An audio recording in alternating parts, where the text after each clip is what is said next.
Today's tech news moves fast, but understanding it shouldn't be hard. That's why Snarful Solutions Group brings you Connecting the Dots, where we break down what's happening in tech and why it matters to you. Now, let's dive in with your hosts. Welcome, everyone. Alex here, kicking off your Thursday. And Morgan joining you for Connecting the Dots, where we try to unpack the stories shaping your world. Exactly. And today is Thursday, June 26th, 2025. It is indeed. That's right. And before we dive into our main stories, let's get you caught up on the day's pulse. Okay. Right here in Sacramento, it's looking like just a beautiful day. Yeah. Sunny, high of 93 degrees Fahrenheit. You really can't beat that. Yeah, nice one for us. But nationally, we still have that dangerous heat continuing along and east of the Mississippi. The big impacts today are really in the mid-Atlantic, and that's going to linger through Friday for the eastern Ohio Valley. Okay, good heads up. And definitely keep an eye out. There's potential for severe weather, heavy rain across a huge part of the country. We're talking Southwest, Plains, Upper Midwest, Great Lakes, Mid-Atlantic, Northeast. Wow, pretty widespread. Yeah, and also a disturbance near the Marianas could bring some flooding. So always good to be aware of what's happening beyond, your own backyard. Absolutely. Very true. Now, let's switch gears a little bit to the markets. The Dow Jones closed yesterday. That was Wednesday the 25th at 42,982.43. Okay. That was a slight dip, down about 147 points or 0.34% for the day. But if you zoom out a bit, it's actually been a pretty strong week, up a healthy 1.61% since June 16th. Right. So bit of a pause maybe. And the S&P 500, it followed a similar pattern. Closed yesterday at 6,092.16. That was down just 0.20% for the day. Just barely. Yeah, tiny dip. But like the Dow, it's also showing a good weekly trend, up 1.47% since June 16th. So yeah, maybe the market just taking a little breath today after a pretty solid week. Seems like it. And for all our crypto watchers out there, Bitcoin closed today, Thursday, June 26th, at 107,271.62. So a really tiny daily change, down just 0.09%, barely moved. But its weekly performance is definitely positive, up 1.61% since the 23rd. Okay. Yeah, kind of a mixed bag for the day itself, but largely positive trends for the week overall. Small movements day to day, but the bigger picture, the trend is still upward. That's generally encouraging for investors, right? Definitely. Speaking of small movements that sting a bit, let's talk about our beloved San Francisco Giants. Oh, boy. Okay. They played the Miami Marlins yesterday, June 25th, and, well, unfortunately, they lost 5-8. Ugh. Still hurts. Yeah, another tough one. Every loss does sting. It does. But, like they say, there's always the next game. Hopefully they'll bounce back soon. We are certainly counting on it. Okay, so from the global markets to the local ball game, we've touched on the day's headlines, but now it's time to really connect the dots on the forces shaping our digital world. Right. We've pulled together the top 3 tech stories from our internal Snorful Tech article report. We call it the Morning Star. And we're here to help you understand what they really mean for all of us. Okay, let's jump into our first story. This one has some pretty big implications for, creators and AI developers alike, Getty Images.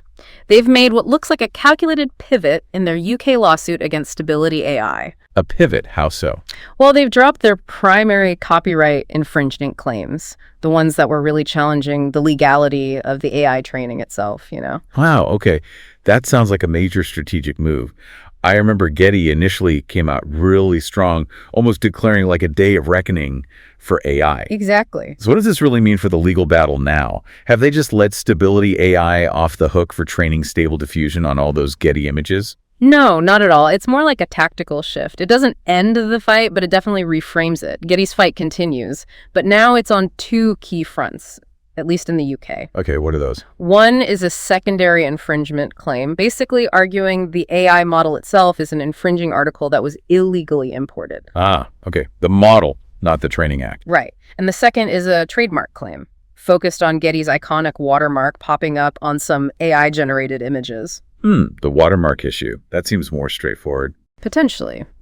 And, crucially, this UK shift doesn't touch their parallel lawsuit in the US, which is much larger and seeking up to, $1.7 billion in damages. That's still full steam ahead. Right. So for content creators, artists, photographers, authors, this whole battle isn't over, but the legal avenue is kind of changing shape. It's less about the initial training and maybe more about the output and how the AI got the data. That feels like a key distinction. It really is. And this is where it gets particularly interesting for the AI developers. This move, combined with a recent landmark decision in the U.S. involving the AI company Anthropic, it sends a very clear signal. The era of scrape first, ask questions later is, well, definitively over. Okay, the Anthropic ruling, that's been making waves.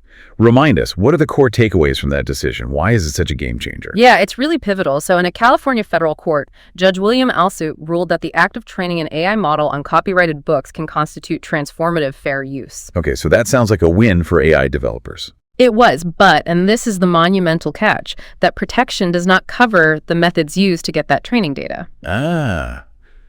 So training your AI might be fair use, but how you get the material is now the critical part. It's like you can use a library book for research, maybe, but you can't just steal the book first. Exactly. That's a great analogy. The court found Anthropic has to face a trial because they built their data set from pirated online libraries. Oh. Yeah, and internal messages even showed executives preferred using pirated books to avoid the, quote, legal practice business slog of licensing. The judge was pretty blunt about it, saying that rationale cannot be squared with the Copyright Act. Wow. So the huge shift for AI devs is this. Training might be fair use, but how you source that data, that's now your biggest legal vulnerability. Scrape first, ask later is basically dead in the water. Wow. So AI companies now face this, like immense legal and financial liability. They have to prove clean data lineage. This must be sending shockwaves through the whole industry. It's not just ethics anymore. It's legal must-have. It really is. This ruling creates this crucial legal split between the AI application and the data acquisition. Now, creator groups like the Authors Guild, they strongly disagree. They argue it contradicts established copyright precedent and ignores the harm to authors. Right, so the fight is far from over. Far from it. This wider copyright war, it spans pretty much every creative industry, music, art, writing. These cases are setting precedents for the future of AI and IP globally. And just an interesting side note, Sean Parker, the Napster co-founder, he's on Stability AI's board, someone who definitely knows a thing or two about IP disputes from way back. Adds an interesting layer to their strategy, maybe. Huh. That is fascinating. Talk about history repeating, or at least rhyming. And it's worth remembering, like you said, Getty isn't anti-AI itself. They have their own AI trained on their licensed stuff, which pays artists. Exactly. Their fight is about payment and proper licensing, not killing the tech. It's about control, compensation, saying AI developers need to pay for the copyrighted stuff they use. So the legal ground is definitely shifting. It seems like the key question is moving from, is training fair use, to where did you get your data, and was that legal? That seems to be the crux of it now, yeah. A much more granular look at the data supply chain. Critical shift. Okay, let's jump into our next story. This one takes us across the globe to Indonesia and a major move impacting e-commerce there. Right. Indonesia has made a pretty significant policy change. They've banned e-commerce transactions on social media platforms. Think TikTok Shop. Ban transactions. Wow. Why? Well, their stated goal is to protect local businesses. They have something like 64 million micro, small, and medium enterprises, MSMEs, and the government says this is to shield them. Okay, that's a huge number of businesses. But this is a massive deal for TikTok, isn't it? I thought they were really pushing hard into Southeast Asia, especially Indonesia. They have, 125 million users there? Huge market. And yes, it's a big blow. So for the traditional merchants like the ones in the Tanah Abang textile market in Jakarta, this ban was largely welcome. They were feeling the heat from TikTok Shop. Definitely. They blamed TikTok Shop for predatory pricing, unfair competition, because of its interactive video selling model. Some merchants there said foot traffic was down by half compared to before the pandemic. The Indonesian trade minister even said, flat out, transactions are not allowed on social media. Like television, social media is only for advertising. Wow, that's a pretty stark line to draw. Social media is just for ads, not sales. Yeah. But what about the online sellers, the ones using TikTok Shop? This must have just crushed them. Oh, absolutely. It was a massive blow. There were an estimated 6 million sellers using TikTok Shop in Indonesia.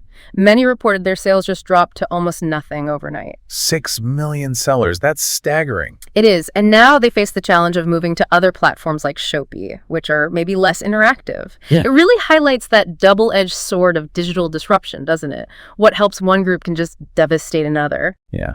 It's not just about TikTok either, is it? It's like a global reminder that digital innovation, while it creates opportunities, can also really hammer traditional economies. Yeah. And governments end up having to choose between, well, progress and protection. Exactly. That tension is playing out everywhere. I can only imagine the scramble for those businesses trying to pivot. It also makes you wonder about the tech giants. How does this hit TikTok's e-commerce strategy? They'd grabbed, 5% of Indonesia's $52 billion e-commerce market in just a year? That's incredibly fast growth. It definitely impacts their investment plans. And, it certainly raises questions about whether rival platforms, Shopee, Tokopedia, maybe lobbied for the ban, seeing TikTok moving in so fast on their turf. Always a possibility in these situations. Yeah, and this whole thing fits into that broader global debate, right? About social media as marketplaces, about cheap imports, flooding markets, data protection. It connects to similar discussions everywhere. How do traditional businesses adapt to this accelerating digital tide? It's the speed, isn't it? I saw a quote from an online seller in Bali who sold only on TikTok. She said something like, "The retail world is evolving every day. Store owners need to catch up or get left behind." A pragmatic view. Yeah, but then an independent economist argued the ban was the wrong move.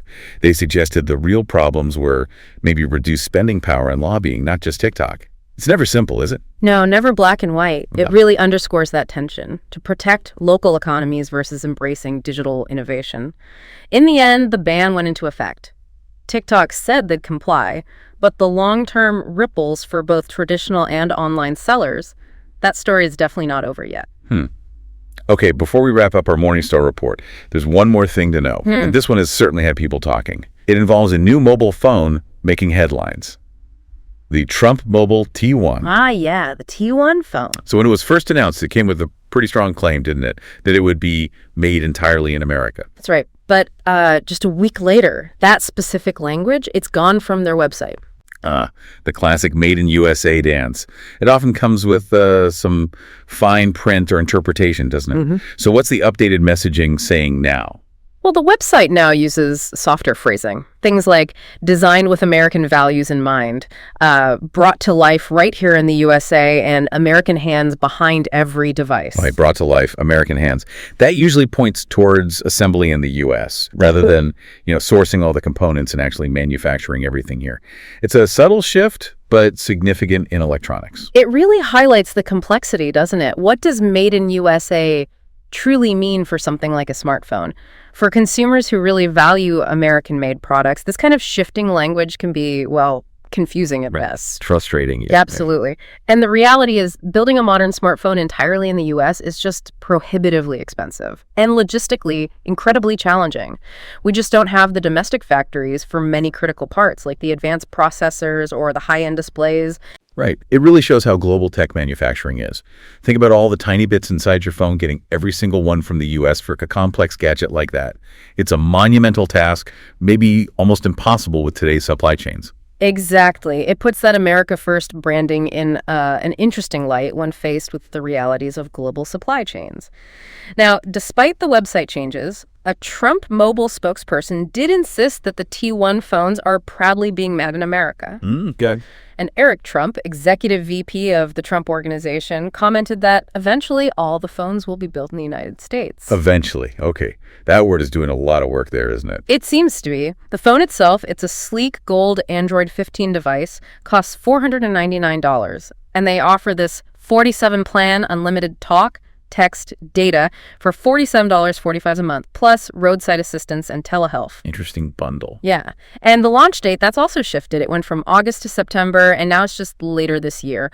All of this kind of underscores the huge hurdles in setting up a fully domestic smartphone manufacturing pipeline for something so complex. Exactly. It's a perfect example of how hard it is to completely detach from the global manufacturing web, especially for consumer electronics. And it raises that question for us as consumers, right? For companies that talk about transparency, how do they really balance those aspirational claims with the practical realities of making things globally? It's a tough line to walk. It is a delicate balance, yeah. And one consumers seem to be watching more closely these days.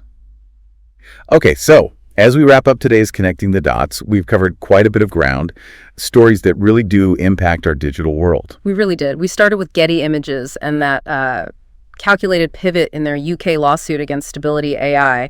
It highlights how the legal fight for creators and AI developers is evolving, shifting focus to data lineage trademarks. Right. The big takeaway there. That whole scrape first, ask questions later approach, officially dead. Seems like it. Then we jumped over to Indonesia's bold move banning e-commerce on platforms like TikTok Shop. It really showed those complex, sometimes contradictory impacts on both traditional businesses and online sellers. Yeah, a real reminder that digital innovation can disrupt things fast, forcing tough choices between progress and protection. Definitely. And finally, we talked about the Trump Mobile T1 phone and that subtle but significant shift in its made in USA claims, just reminding us all about the huge complexities and costs of genuinely making high-tech stuff entirely domestically today. Yeah, the global economy in action, or inaction, depending how you look at it. Exactly. And each of these stories, whether it's a legal battle in London, a policy change in Southeast Asia, or a marketing claim about a new phone, they connect the dots back to our everyday lives. They really do. They impact how we get our news or entertainment, how businesses run, how we think about the products we buy, and where they come from. It kind of makes you wonder, doesn't it? With tech evolving so incredibly fast, how long can our legal systems, our economic rules truly keep up? Are we always just playing catch up? That is definitely something to ponder as you go about your day. We're here to help at Snarful, so reach out on our website if you have any more questions. All right. That's a wrap on today's top stories. Remember, tech doesn't have to be complicated, and we're here to help connect the dots. If you've got questions or want to learn more, visit us at snarful.com. Thanks for listening, and we'll catch you next time.